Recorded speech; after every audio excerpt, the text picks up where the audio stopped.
día de hoy tengo un tema muy interesante con Eduardo. Vamos a hablar sobre las variantes textuales de la Biblia hebrea y de la Biblia cristiana.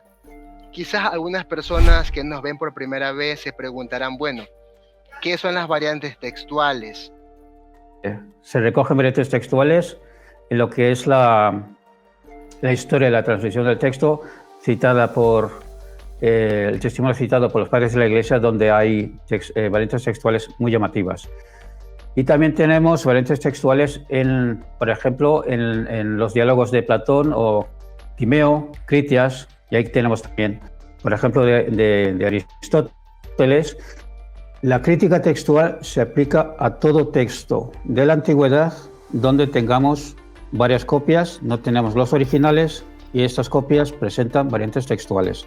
Entonces, la crítica textual tiene que aplicar una metodología para intentar reconstruir el texto lo más parecido posible a lo que pueda haber sido el original. Las variantes textuales aparecen en textos de la Biblia, sea el Nuevo Testamento o del Antiguo Testamento o las escrituras hebreas, aparece en el Corán, aparece en los textos clásicos griegos, aparece incluso en los textos escritos en tablillas. Entonces, independientemente del texto que sea, del contenido que sea, hay que aplicarle la misma metodología. No se puede decir que como la Biblia es un texto sagrado, hay que tener en cuenta no sé qué doctrinas teológicas. Si haces eso, estás haciendo trampa.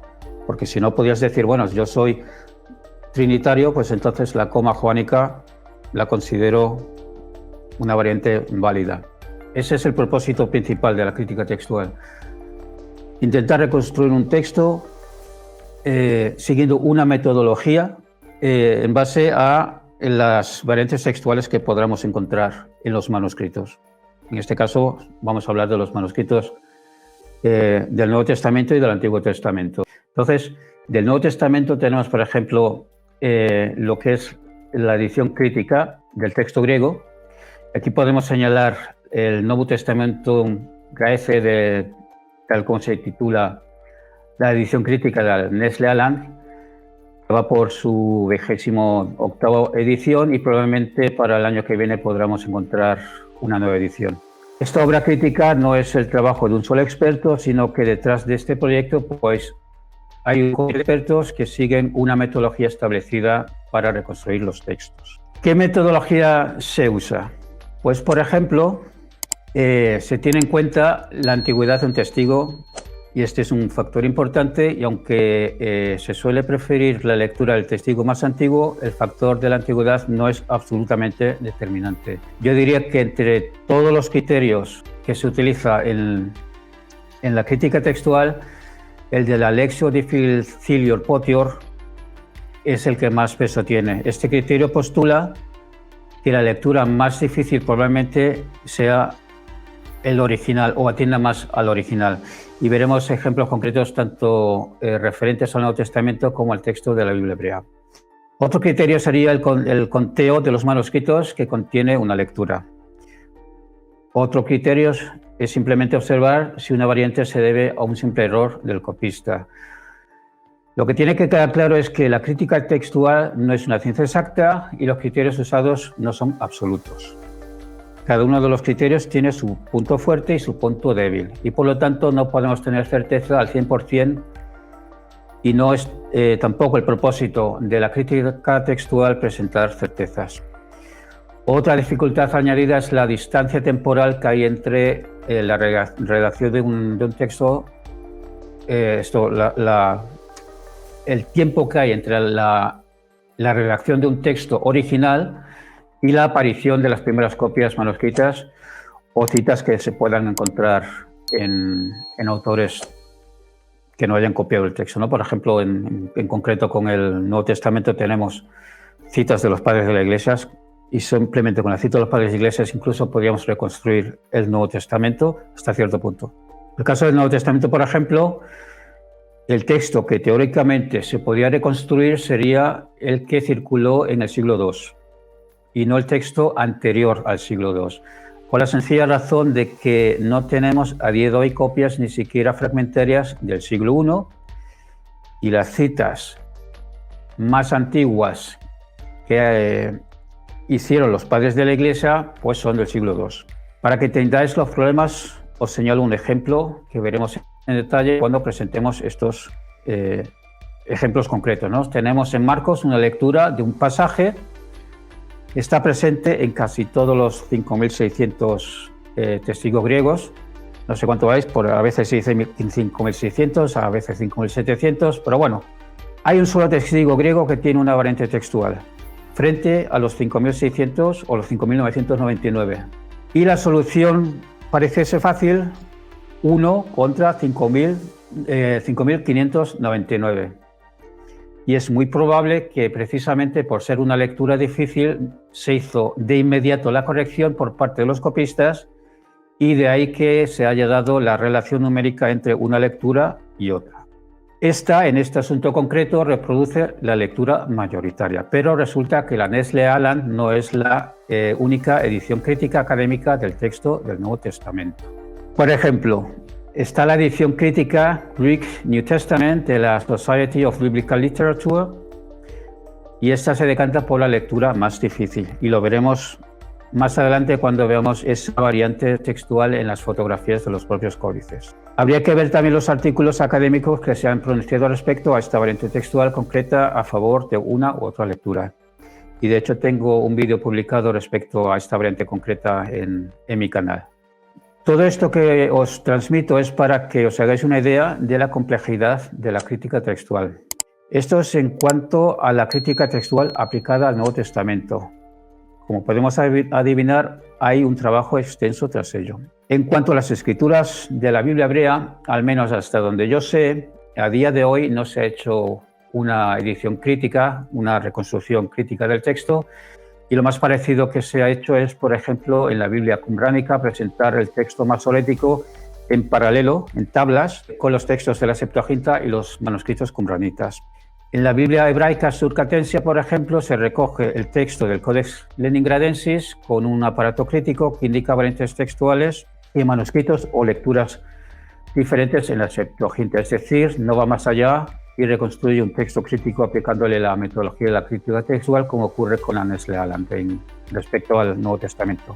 Queda la opción de recurrir a las publicaciones académicas en forma de artículos que tratan una variante concreta argumentando a favor de una o de otra variante. Y esto sería un esbozo sin profundizar en los detalles de lo que sería la crítica textual aplicada a los textos del Nuevo Testamento y de las escrituras hebreas.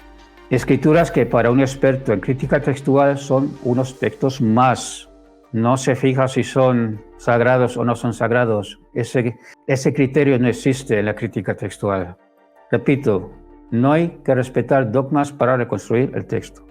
No se le da el estatus de escritura sagrada a la que hubiera que tratar de forma diferente. Son textos de los que solo tenemos copias con sugerencias textuales que la crítica textual pretende reconstruir lo más parecido al urtext. Cuando hablas de urtext, Eduardo, ¿estás hablando del texto primigenio en sí? El urtext no tiene que ser el original, porque se puede dar que tengamos un texto que no es el original a partir del cual aparecen las otras copias.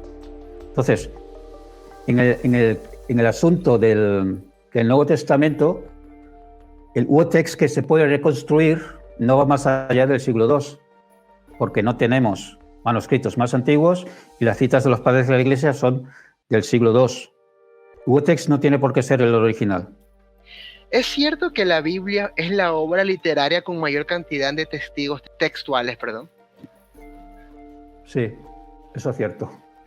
En griego, 5.600. En latín hay 20.000, 30.000, no sé los que haya. Interesante. Pero eso no quiere decir nada. Eso no quiere decir nada.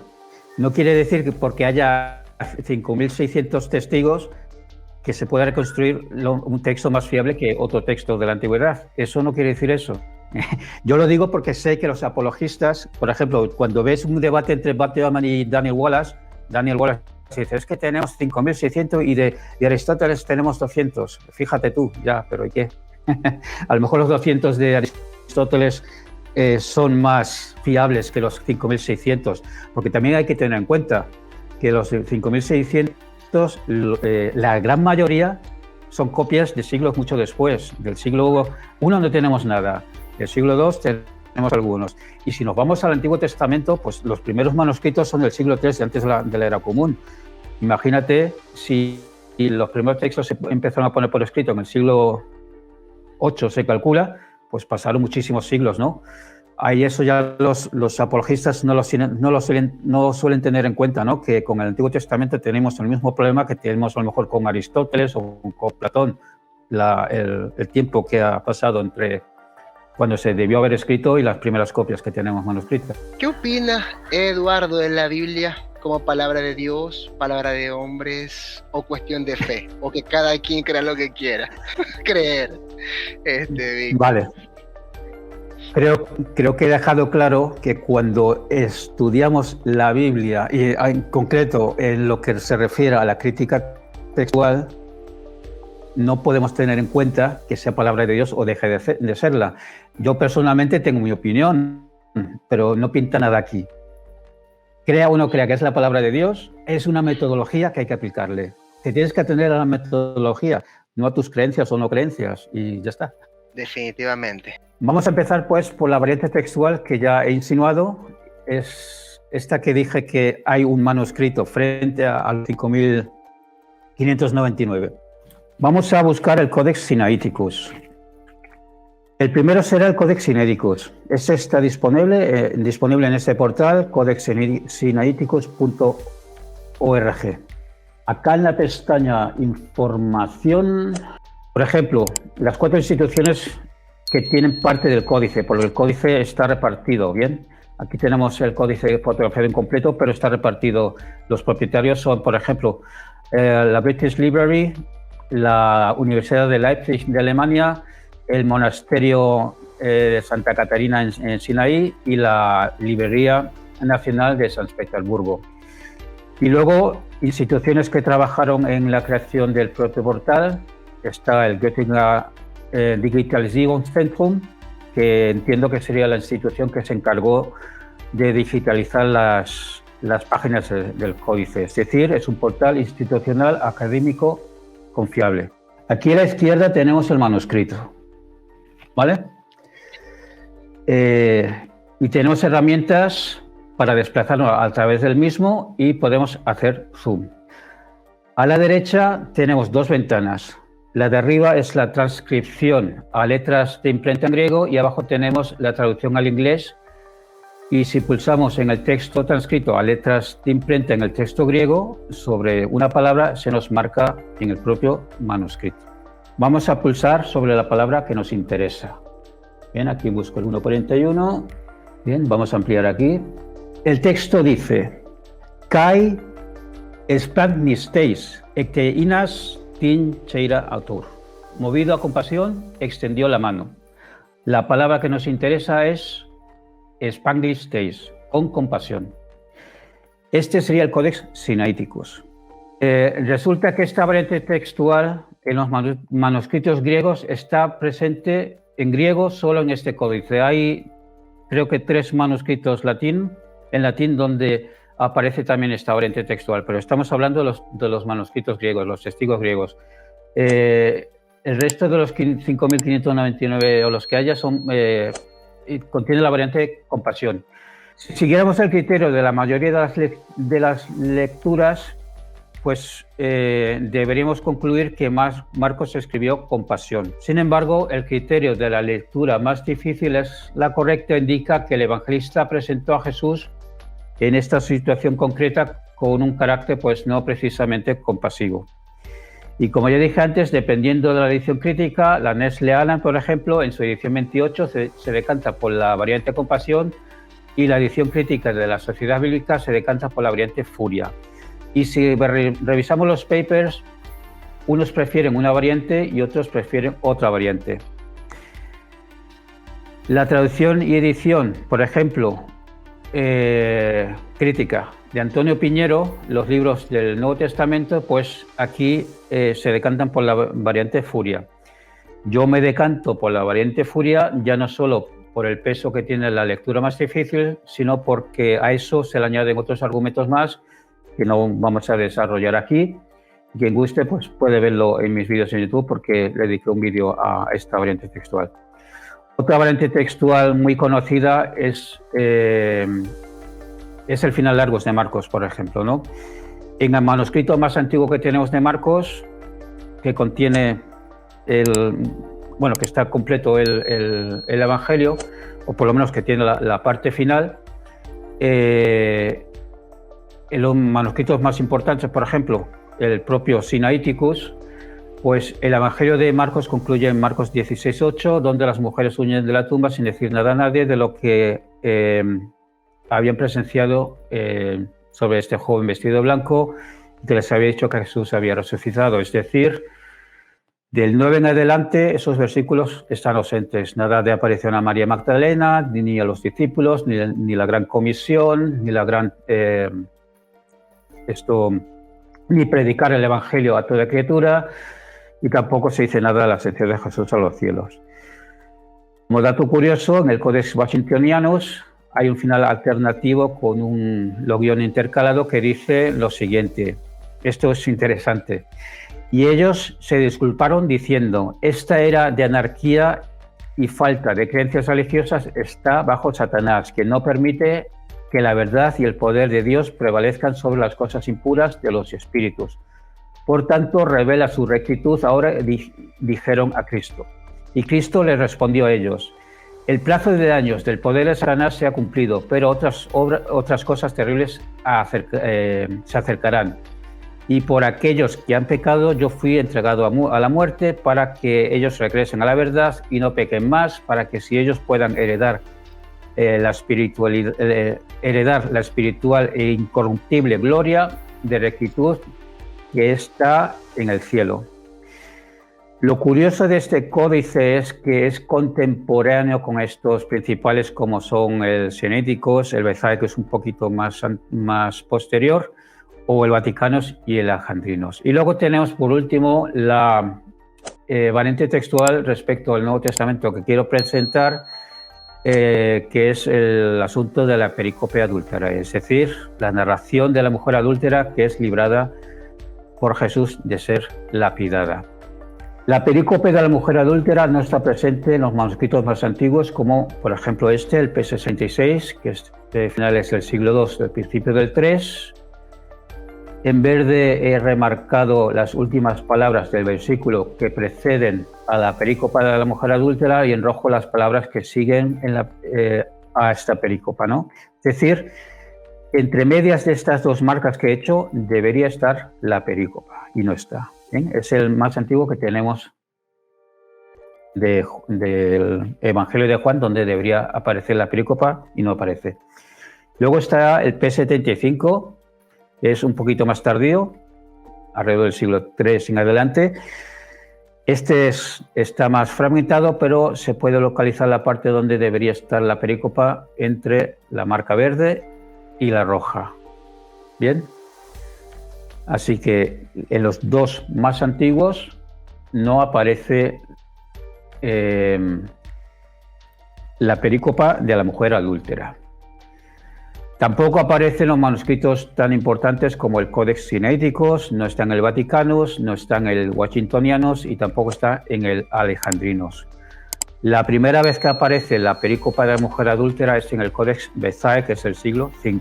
Hasta el siglo V no aparece este relato de la mujer adúltera.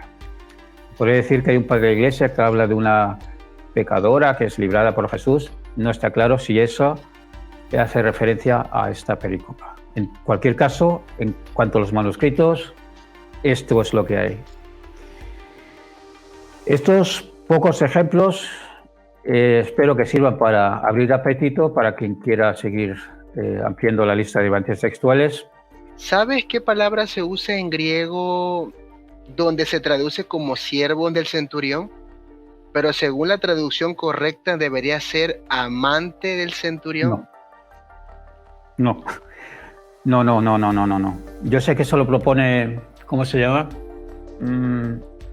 Ariel, creo que se apellida. No, yo he hecho un vídeo sobre este tema Y he mirado en los diccionarios especializados y no dice amante. Eso es una construcción que no tiene sentido alguno. Esta opción se da por gente que quiere presentar a Jesús como guy friendly cuando no es así. A mí se me acusó de diciendo, ¿quién eres tú para contradecir a... No sé cómo se llama, creo que se apellida Ariel, pero resulta que Antonio Piñero me da la razón, ¿no? Y Antonio Piñero pues es un experto, es un filólogo. Independiente de Antonio Piñero, en los diccionarios especializados en absoluto dice que sea amante. Eso es absurdo. Antes de ver las variantes directamente, quiero que entendáis el problema que hay cuando un erudito pretende hacer un trabajo académico y en realidad está haciendo apología, ¿no? Este es el blog de William Lane Craig. El blog se llama Reasonable Faith, fe razonable, pero que se traduce. Y os he hecho esta captura traducida al español. El blog está en inglés, pero bueno, con el Google Translate, como se diga, pues lo he traducido directamente. El contexto es que William Lane Craig dice que un amigo ateo suyo le planteó que los antiguos israelitas eran politeístas y trazos de ese pasado politeísta quedaron en los textos bíblicos. Y entre varios textos que le cita está el Deuteronomio 32:8, que lo veremos más adelante, ¿no? Según este comentarista, dice que existen dos traducciones. Una es cuando el Altísimo repartió las naciones, cuando dividió a la humanidad, fijó los límites de los pueblos según el número de los dioses. La porción del Señor era su pueblo, Jacob su parte asignada. Esta es la variante por la que antes me preguntaste, es que vamos a ver en profundidad. Y la otra traducción es cuando Ja Elión dio a las naciones su herencia, cuando separó a los hijos de los hombres, fijó los límites de los pueblos según el número de los hijos de Israel, porque la porción de Jehová es su pueblo, Jacob es la porción de su herencia. La variante importante es donde dice según el número de los dioses, frente a la variante según el número de los hijos de Israel. En respuesta a esta pregunta, Craig comenta que cuando le hacen una pregunta que está fuera de su especialización, recurre a algún experto en la materia y en esta ocasión consulta a Richard Hess, que según Craig es expert in ancient Israel, experto en el Israel antiguo. Vamos a ver lo que responde Richard Hess sobre el asunto del Deuteronomio 32:8. La respuesta es, ahora bien, en cuanto al asunto del Deuteronomio 32:8 al 9, traduzco el hebreo como lo tenemos. Cuando el Altísimo, Elión, dio a las naciones su herencia entre la humanidad, estableció límites para los pueblos según el número de los hijos de Israel. Él hizo esto porque la asignación de Yahvé es su pueblo, Jacob es la porción de su heredad. Para encontrar hijos de Dios, en lugar de hijos de Israel, debe confiar en la traducción griega de la Septuaginta, que en realidad dice ángeles de Dios. No está en hebreo. ¿Vale? Esto es lo que podemos encontrar en el blog de de William Lane Craig y lo que contesta Richard Hess. Sin entrar en los arreglos personales del versículo que aplica aquí Richard Hess, lo importante es que este expert in ancient Israel dice que para leer hijos de Dios hay que confiar en los textos de la Septuaginta, donde en la Septuaginta, si lo ves el texto en griego, dice ángelos theos, ángeles de Dios, y agrega que no está en hebreo. Aquí lo que tenemos es una media verdad, y una media verdad no llega a ser esto, una media verdad no es otra cosa que una mentira completa. Y personalmente pienso que se trata de una mentira y no de un desconocimiento, porque yo, que no soy expert in ancient Israel, sé perfectamente que sí aparece en hebreo. Cierto es que no aparece en el texto masorético. Bien. Esta es una captura de detalle del versículo del Codex Alepo, que es un manuscrito masorético. Perdón, que no lo he puesto. Aquí está. Captura del Codex Alepo. Texto masorético, el más antiguo que tenemos, masorético del siglo IX. Ahí dice Benei, aquí a la derecha, aquí dice Benei Yisrael. Bien, eso es el texto masorético. Vamos a ver lo que dice el texto hebreo en Qumran. En Qumran, el manuscrito 4Q37, este cántico de Moisés, ahí tenemos la variante textual que es hebrea, que dice Benei Elohim. Richard Hess, en su libro Israelite Religions del 2017, hace una referencia al pasaje del Deuteronomio 32:8 y guarda silencio sobre el 4Q37. Estas cosas solo ocurren cuando quien pretende hacer un análisis supuestamente crítico mete sus convicciones dogmáticas de por medio y trata el texto de forma diferente, como trataría un texto que no considerase una escritura sagrada. Y ya que estamos con el Cántico de Moisés, vamos a ver otro fragmento y lo vamos a comparar con el texto masorético. Este es el 4Q44. Me hubiese gustado enseñaros dónde encontrar los fragmentos estos, pero tendrá que ser en otro momento. De todas formas, en varios de mis vídeos he enseñado dónde acceder. Os pongo una infografía donde podemos ver el Codex Alepo a la izquierda y a la derecha el 4Q44. En el Codex Alepo leemos: regocijaos naciones con su pueblo, porque él vengará la sangre de sus siervos. El texto son estas 4 últimas líneas del manuscrito, por si acaso. ¿Vale? Entonces, el texto qumranita lee lo siguiente: aclamad cielos a su pueblo y postraos ante él todos los dioses. Elohim. Ahí dice Elohim. ¿Bien? Porque vengará la sangre de sus hijos. Eso es lo que dice el 4Q44. Sobre esta variante textual os cito a Julio de Bolle Barrera. El libro Los manuscritos del Mar Muerto, balance de hallazgos y 40 años de estudios. Dice: la simple sustitución del término cielos por naciones paganas, desmitologiza un texto bíblico más antiguo que tenía todavía evidentes connotaciones politeístas. Equiparaba en paralelismo sinónimo cielos y dioses. Igualmente, la lectura servidores de Dios censura y corrige la lectura hijos de Dios más antigua y críticamente más difícil, dado su carácter mitológico.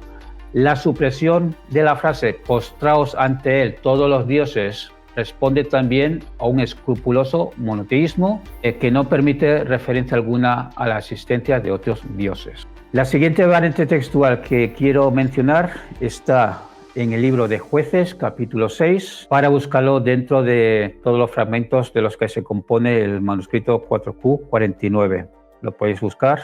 El contexto de este texto es el siguiente: los hijos de Israel hicieron lo malo a los ojos de Yahvé, y la debilidad entregó a su pueblo a los madianitas durante 7 años, donde los madianitas les destruían las cosechas, emproveciendo al pueblo.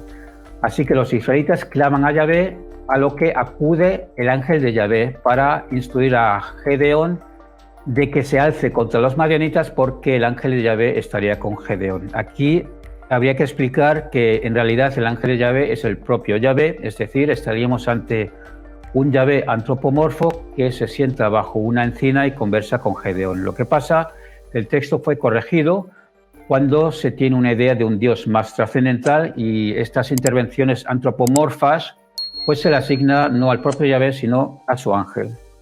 Y esta sustitución la observamos en distintos textos donde se cambia a Yahvé por el ángel de Yahvé. Y de hecho, en este relato la corrección se hace algo chapucera, porque si leemos el capítulo del 6:14 en adelante, pues de repente con quien está hablando Gedeón es con Yahvé, no con el ángel, ¿no? Por ejemplo, dice: y Yahvé lo miró y dijo: ve con esta tu fuerza y libra a Israel de la mano de los madianitas. Pero bueno, el asunto este de Yahvé y el ángel de Yahvé pues sería otro tema. Aquí lo que nos importa es el texto del capítulo 6, versículo 7 al 10, donde dice lo siguiente: y cuando los hijos de Israel clamaron a Yahvé a causa de Madián, Yahvé envió a los hijos de Israel un profeta que les dijo: así dije Yahvé, Dios de Israel, fui yo el que os hice subir de Egipto y os saqué de la casa de servidumbre. Os libré de la mano de los egipcios y de la mano de todos vuestros opresores. Los desalojé delante de vosotros, os di su tierra.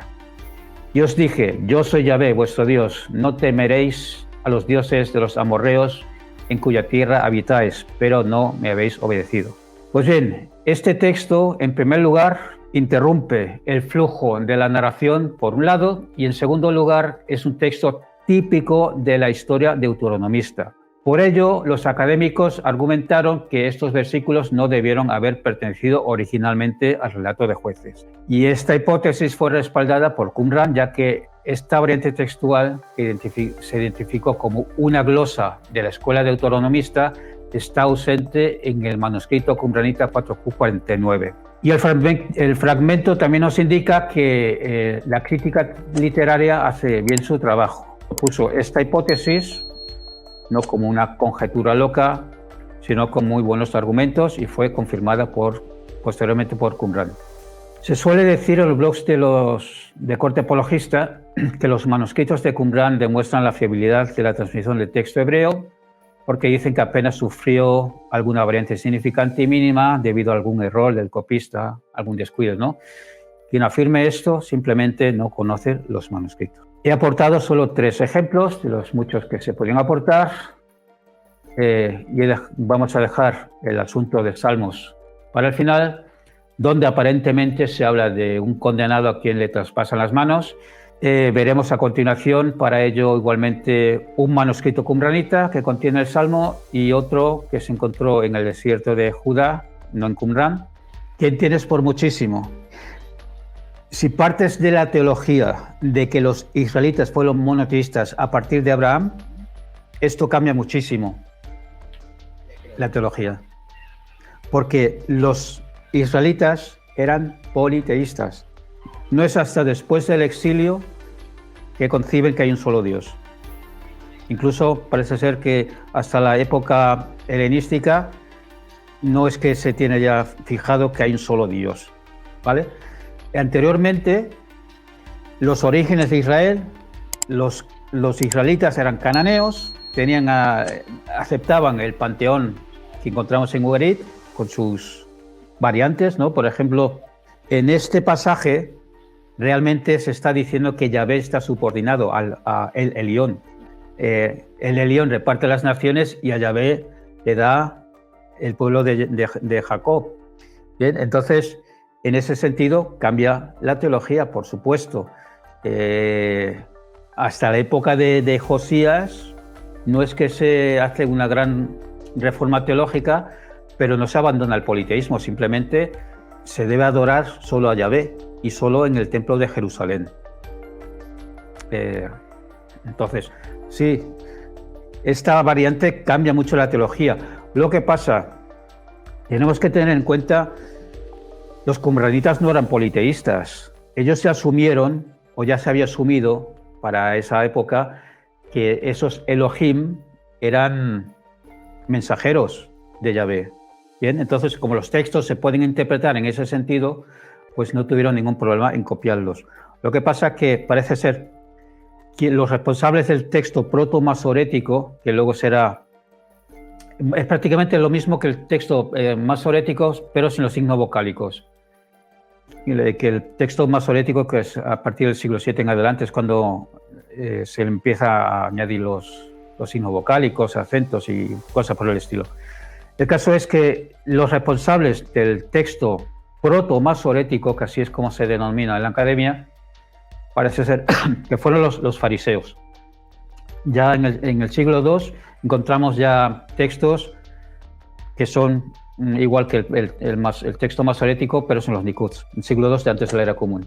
El caso es que hubo un momento en el que convivieron 4 textos hebreos, 4 recensiones, como mínimo. el texto proto-masorético, el texto hebreo que hay detrás de la Septuaginta, porque la Septuaginta utiliza un texto distinto al texto masorético, el texto hebreo que hay detrás del Pentateuco samaritano y el texto o las copias de Qumrán. Y en Qumrán tenemos copias de un mismo libro diferentes también, ¿no? Entonces, como mínimo había estas 4. Entonces, los fariseos parece ser que decidieron crear un texto estándar. Y es ahí cuando empiezan a hacer estas correcciones. ¿Por qué se sospecha que fueron los fariseos? Porque es este texto proto-masorético en el que se ve reflejado luego en lo que será el judaísmo rabínico, ¿no? Entonces, como los judíos rabinos son los herederos, por decirlo de alguna forma, de los fariseos, pues se ve ahí una línea temporal, ¿no? de cómo este texto llegó hasta nosotros, donde luego en el siglo VII se le añaden los nikuts. Y es que esta es una de las variantes más famosas, conocida como la coma juánica, la cual consiste en una variación de un pasaje de la primera carta de Juan. Dice así: porque 3 son los que dan testimonio en el cielo, el Padre, el Verbo y el Espíritu Santo, y estos 3 uno, y 3 son los que dan testimonio en la tierra, el Espíritu, el agua y la sangre, y estos 3 concuerdan. Quiero saber yo, ¿en qué parte está la variante o qué no corresponde a ese texto originalmente? Ahora de memoria no sé exactamente la diferencia, pero esta fórmula trinitaria, es que ahora no recuerdo la otra versión que hay que no es trinitaria. Es considerado por la Academia una falsificación hecha a medida, porque parece ser que creo que fue Erasmus, ¿no?, el que creó el texto Receptus. Claro. Bien. Él dijo que si le presentaban un manuscrito griego con la variante, con la fórmula trinitaria, él lo incluiría en su texto, en su edición. Y misteriosamente apareció un texto griego con esta fórmula, ¿no?, trinitaria. Sí. Aquí casualmente tengo la versión. Dice que lo que es agregado son en el cielo, el Padre, el Verbo y el Espíritu Santo, y estos 3 son uno. Y 3 son los que dan testimonio en la tierra, por lo que vendría a darnos originalmente así: porque 3 son los que dan testimonio, el Espíritu, el agua y la sangre, y los 3 concuerdan. Lo que nombré al principio se descartaría. Sí. La coma juánica es... Hombre, siempre hay algún erudito bueno, erudito entre comillas, ¿no? Ahí volvemos a los eruditos que tienen este sesgo. Pero ahí sé que hay algunos que dicen, no, que sí, que esa fórmula es original. Pero la gran mayoría de los eruditos tienen claro que eso es una... no solo es que sea una variante textual, sino que es una variante textual que se hizo a propósito para entregarle a Erasmus un texto griego que contuviese la fórmula trinitaria. Ella pregunta así: ¿los testigos textuales más antiguos son siempre los testigos más fieles? No. Lo he dicho al principio, todos los criterios que... Bueno, no todos, pero he nombrado algunos de los criterios que se tienen en cuenta a la hora de reconstruir el texto, y no porque sea el más antiguo, sea el más original. Por ejemplo, la variante textual que hemos visto en Marcos 1:41, la variante ortigeis frente a splangisteis, es decir, furioso o compasivo, las variantes donde dice que Jesús fue compasivo son anteriores a la variante que aparece en el siglo V en el Codex Bezae. Entonces, si nos ateniésemos a la época de cuando aparece esta variante más antiguas, donde dice Jesús compasivo, incluso si tenemos en cuenta que la mayoría de los textos dicen que Jesús sintió compasión, tenemos que deducir que Jesús sintió compasión, pero es que es complicadísimo imaginarse a un cristiano que haya leído que Jesús sintió compasión y coge y lo corrige y dice, no, sintió furia. Eso es complicadísimo. Entonces, ahí la lectura más difícil, el criterio de la lectura más difícil cobra muchísimo peso. Y no iba a desarrollar el argumento, pero bueno, vamos a hacerlo para que se entienda. Frente a los textos más antiguos, donde Jesús siente compasión, tenemos en el siglo V esta variante donde Jesús siente furia. Realmente las primeras correcciones aparecen en los evangelios de Mateo y de Lucas. Ahí ellos ya hacen la primera corrección de este pasaje. ¿Por qué? Porque Mateo y Lucas, cuando citan este pasaje y otros pasajes donde Marcos presenta a Jesús, cuando trata con gente sencillita, ¿no? No estamos hablando de cuando entra en el templo o cuando llama zorro a Herodes, no. Estamos hablando de cuando trata con gente a la que debía atender de forma amigable, ¿no? Cuando Marcos presenta a Jesús en esas situaciones con una actitud agresiva, Mateo y Lucas se callan, no dicen qué es lo que sintió Jesús. Entonces, cuando lees el texto paralelo de Marcos en Mateo y Lucas, en este pasaje, por ejemplo, Marcos 1:41, el asunto del leproso, Mateo no dice lo que sintió Jesús y Lucas no dice lo que sintió Jesús. Y Mateo y Lucas utilizaron a Marcos como fuente. ¿Por qué Mateo y Lucas iban a ocultar que Jesús sintió compasión? Si hubiesen leído si Jesús sintió compasión, no hubiesen tenido ningún problema en escribirlo ellos también, copiarlo. ¿Los signos vocálicos del texto masorético cambian el sentido, o sea, el significado de las palabras? Ahí no te sabría decir, porque ahí estamos hablando de la tradición de los masoretas y no te sabe decir si alguna vocal puede cambiar el significado de una palabra. Yo entiendo que sí. Entiendo que sí. Lo que no sé si hay diferencias. Bueno, sí que las hay. Sí que las hay, porque hace pocos días he estado leyendo un poco sobre que había como, pero ahora voy a hablar un poco así de memoria y seguramente que en algunas cosas me equivoco. Pero bueno, había como dos familias de masoretas que crearon un texto estándar. Es que resulta, si tienes la necesidad de crear un texto estándar, quieres decir que lo que había anterior lo estás corrigiendo. Si no, no tienes necesidad de crear un texto estándar. Por ejemplo, el Codex Alepo es de Ben Moshe, creo que se llama. Y había otro, Ben no sé cuántos, Neftalí creo que se llama. Y esos dos crearon un texto estándar. Entonces, ¿qué necesidad? Y según la tradición, bueno, no según la tradición, tengo un libro por ahí donde se corrige, otro rabino recogió las variantes textuales entre las dos tradiciones. Y hay pues, la gran mayoría de las variantes dicen que son la vocalización. No en consonantes y eso hay menos variantes.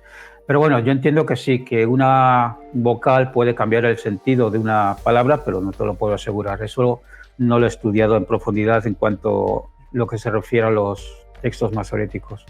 Aquí lo que nos interesa es el texto masorético, que es el texto que se utiliza hoy para la traducción de las Biblias, o el texto que asumen los judíos, y resulta que si lo comparamos con Qumran hay estas grandes diferencias. Eso es lo importante. Porque que haya variantes entre los textos masoréticos mínimas, pues bueno, tampoco es gran cosa, ¿no? Pero estas variantes, comparadas con Qumran, esto es lo importante, porque esto sí que indica a los expertos de cómo fue la historia de la transmisión del texto, y en el siglo II, hasta la época de Jesús, el texto era vivo. No se tenía esa noción de un texto sagrado que no se puede tocar. Pues sí, se tocaba, se agregaba. Y ya ni contarte lo que ocurrió antes, porque cuando hablamos del texto estándar que crearon los fariseos, basándose en todos estos textos que circulaban, realmente estos textos no cuentan una historia totalmente diferente. Bien, tenemos estas variantes porque tienen esta connotación mitológica, etcétera, etcétera, pero no cuentan historias totalmente diferentes. Entonces, este texto es una recensión de lo que supuestamente escribió Esdras. Y Esdras utilizó textos más antiguos, los pasó por el filtro monoteísta, etcétera, etcétera. Pero es que luego tenemos los arreglos de la escuela deuteronomista en estos textos. Y por poner un ejemplo, el libro de Isaías en realidad son 3 autores de diferentes épocas, el proto-Isaías o el Isaías anterior al exilio, el Isaías del exilio y el que sería el Deutero-Isaías, el Trito-Isaías después del exilio. Entonces tenemos mínimos 3 autores, pero es que luego en los propios libros se ven arreglos. Por ejemplo, lo que llamamos el Isaías anterior al exilio, pues resulta que tenemos un capítulo que ahora no sé exactamente cuál es, que se denomina el Apocalipsis de Isaías. Y viene en el libro de Isaías, pues, supuestamente anterior al exilio, pero ese texto, ese Apocalipsis de Isaías, es un texto que se escribió después del exilio. Entonces, a los textos constantemente se le ha metido mano por unos y por otros. Y justamente me encuentro con un artículo donde se hablan de criterios externos e internos, ¿no? Los cuales los críticos textuales han desarrollado una serie de reglas metodológicas que ayudan a identificar las variantes con más probabilidades de ser las originales. Y nos dan una lista. ¿Cómo se hace esto? Con criterios externos primeramente. 1. Se prefieren variantes que provengan de manuscritos más antiguos. 2. Se prefieren variantes de manuscritos de mejor calidad. 3. Se prefieren variantes que estén presentes en manuscritos con la mayor distribución geográfica, es decir, variantes que no parezcan ser una mutación regional. Vayamos a los criterios internos. 1. Se prefieren las variantes más cortas. Un copista estaría más tentado a añadir que quitar algo. 2. Se prefieren las variantes que son más difíciles de leer. Un copista estaría más tentado a clarificar un pasaje en vez de hacerlo más complicado. 3. Se prefieren variantes que mejor se acomodan con el estilo y vocabulario del autor original. Y hay otros números más, bueno, que por temas de tiempo no los voy a leer. Sí. Eso es en reglas generales, pero como dije al principio, no es una ciencia exacta. Entonces, tenemos la muestra del 4Q44, donde tenemos la frase, un momento que la leo, postraos ante él todos los dioses. Esa frase desaparece en el Codex Alepo. Entonces, el criterio de que se tiende a ampliar los textos, aquí es al contrario. Tienes un texto más amplio, donde viene la frase, postraos ante él todos los dioses, y esa parte desaparece en el Codex Alepo o en el texto masorético. Entonces, ahí entra en juego la lectura más difícil. ¿Entiendes? No es una ciencia exacta. Por eso también en las ediciones críticas, como hemos visto, pues la Nestle Aland se decanta por una variante y la otra edición crítica que os he presentado se decanta por la otra. Por ejemplo, en el asunto de Marcos 1.41, la Nestle Aland se decanta por que sintió compasión, y la de las sociedades bíblicas se decanta por la variante que sintió furia. Y luego, aparte de eso, deberías de leer los papers que se presentan, donde se discuten estas variantes. De la Pericopa Adulterae subí un vídeo y presenté papers de unos que se pronuncian a favor de que la Pericopa perteneció al Evangelio, y otros que dicen que no. Entonces, no es una ciencia exacta. Pero bueno, eso ocurre no solo con el texto bíblico.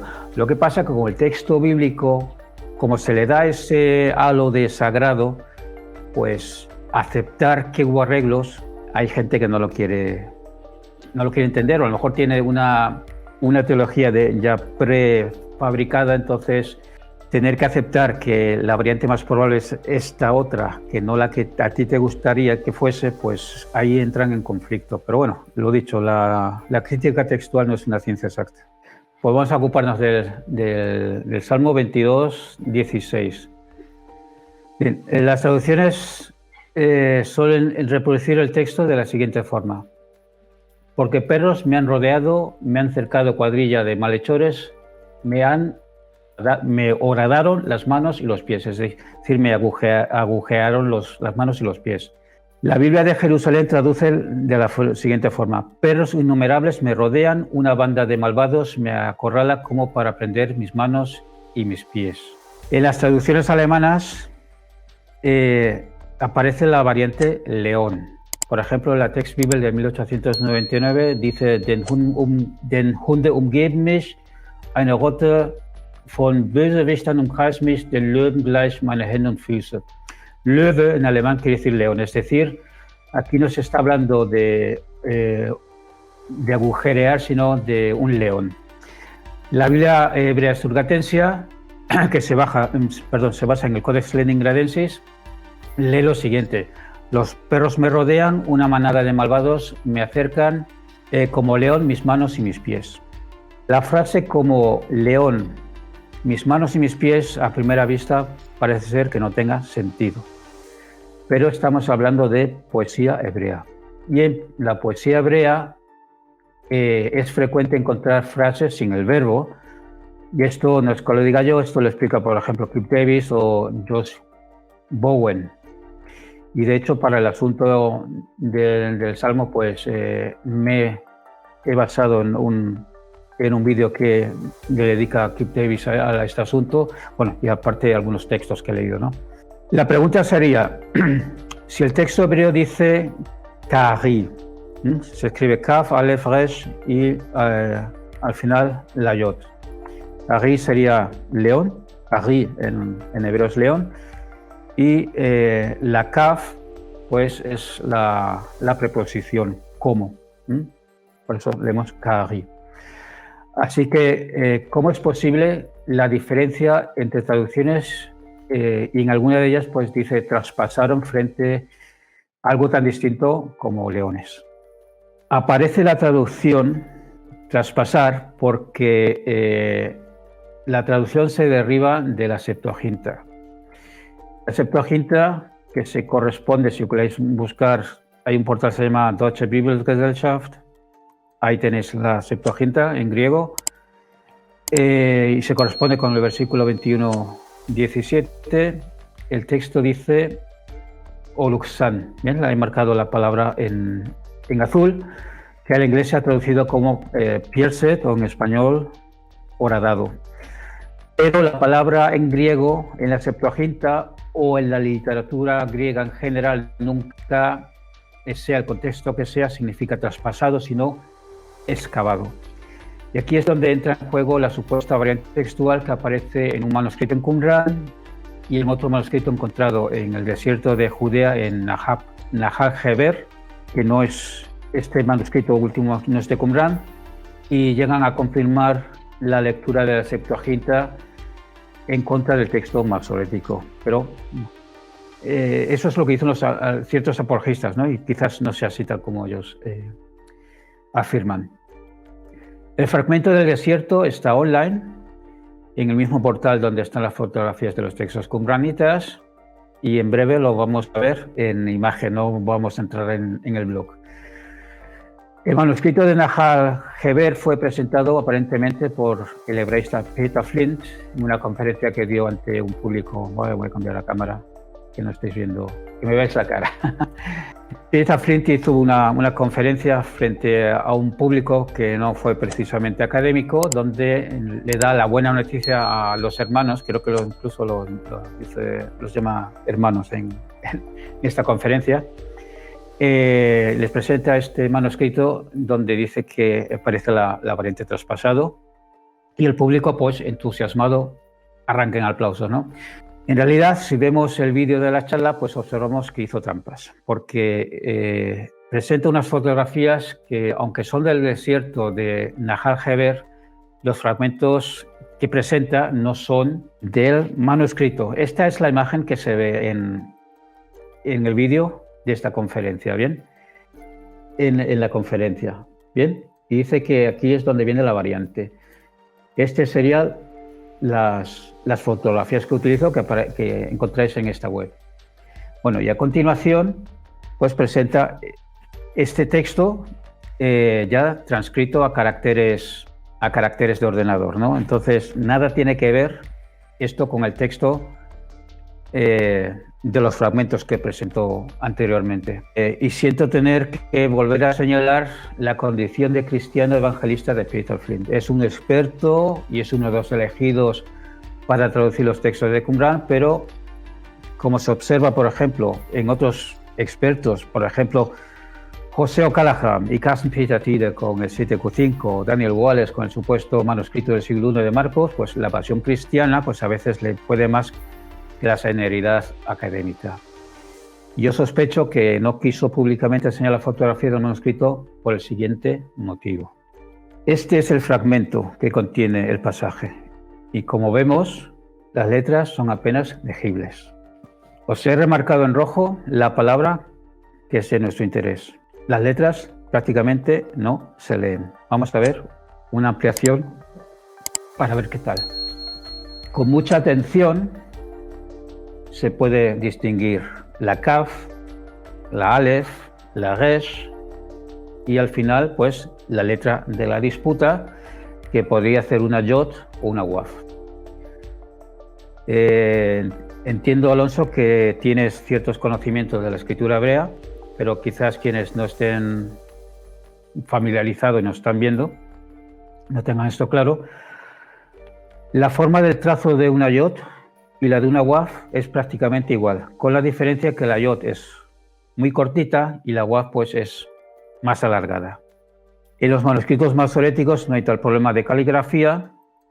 En manuscritos de la antigüedad a veces no se distingue en su caligrafía, aunque en este manuscrito sí se distinguen entre la Yod y la Waf. En otras partes se distinguen, ¿no? Pese a la dificultad de la lectura de esta palabra, justo esta palabra, es altamente probable que sea una Waf y no una Yod. Bien. De hecho, hay imágenes con los contrastes subidos donde se puede distinguir algo mejor. Pero bueno, yo he querido poner la fotografía tal como aparece en la web esta de donde están los manuscritos de Qumran. Por lo tanto, se podría decir que sí, que es una Waf, y si es una Waf, pues se debería de leer Kagu, que aparentemente significa traspasado. Esto, por un lado, en cuanto a la legibilidad de este fragmento, la dificultad que supone para asegurar la lectura.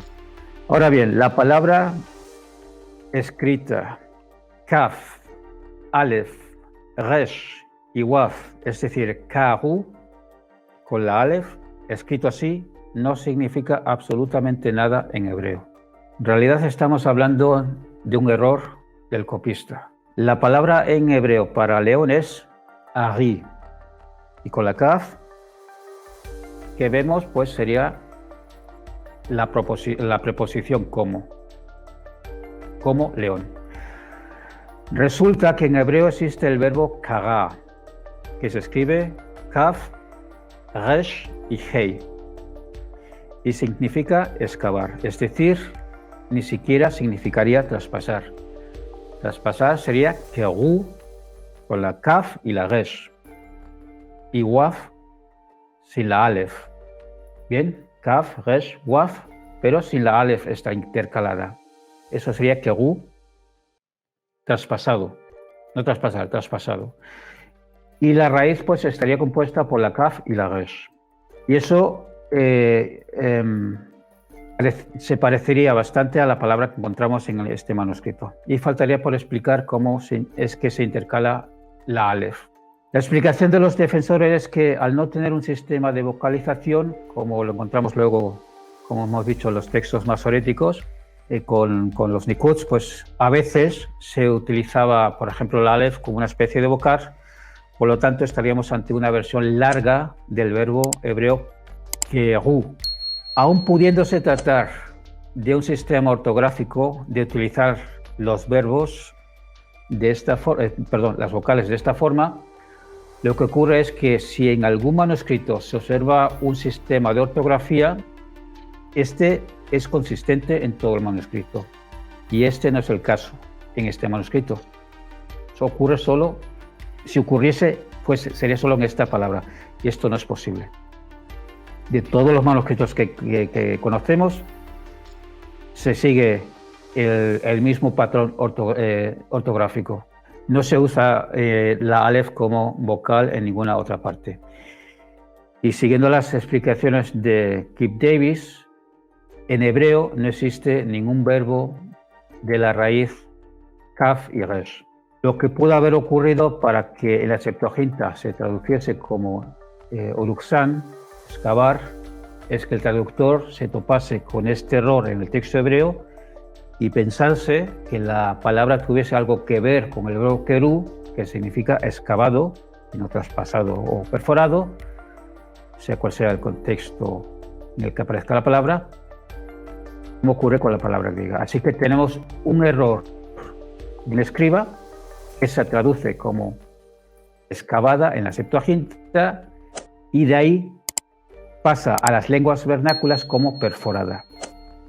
Todo un cúmulo de errores, interpretaciones, para que hoy día haya quien sostenga que en el Salmo se está hablando de un crucificado a quien le traspasaron los pies y las manos, y por supuesto que ese traspasado, ese crucificado, no pudo ser otro que Jesús y ya estaba profetizado en Salmos. Es apologética. Esto no es un estudio crítico. Y por último, quisiera que veamos el otro fragmento que se usa para demostrar, ¿no?, que está hablando de un traspasado, ¿no? El otro fragmento que utiliza Flint, que es el 4Q88. Bien, lo podemos encontrar en la misma web, que no sé si podré luego al final intentar a ver si por lo menos entrar en esta página para que veáis dónde está. Y lo que he remarcado en rojo la palabra que quiere ver Flint está ahí abajo. En esos mínimos trazos es que Flint pretende reconstruir la palabra en cuestión. Por acá tenemos a Víctor que está comentando, dice que para traducir la Biblia correctamente se necesita un adivino para adivinar las palabras. No, se requiere un experto para traducir la Biblia, querido Víctor. A ver, por acá también tengo el comentario de Amelia Esquivel, quien nos dice: ¿quién dijo que esta era una fe sencilla? ¿Qué se necesita una fe como grano de mostaza para creer? Bueno, estoy en shock. Lorraine, que nos está visitando desde Girona, España, bienvenida, Lorraine. No sé qué más nos puedas comentar, Eduardo, con respecto a lo que acabas de exponer. Tengáis cuidado cuando leáis a los expertos, porque hemos visto que a veces hacen trampas. El texto bíblico es un texto más. Desde el punto de vista de la crítica textual, es un texto más, igual que ocurre con el Corán. No podemos, por ejemplo, en el Corán se dice el mantra, no se cambió una sola letra. Sí se cambiaron, ahí tenemos los manuscritos. El otro día se lo intenté explicar a un grupo de musulmanes en TikTok, porque no conocían esto. Le digo, mira, yo te explico, te nombro el manuscrito incluso. Hay más, pero bueno, me puse esto como ejemplo. Me tiraron del live. No queremos saber eso, me dijeron. Pues bueno, esto es lo que hay. Es un texto más y hay que aplicarle las normas, la metodología que bien ha explicado Alonso. Sabemos que no es una ciencia exacta, pero hay que atenerse a la metodología, si no, cada uno se puede recrear el texto que quiera. Si eres trinitario, puedes decir, pues bueno, pues la coma juánica es auténtica. Hay versículos que presentan a lo mejor a Jesús hablando mal de los gentiles en el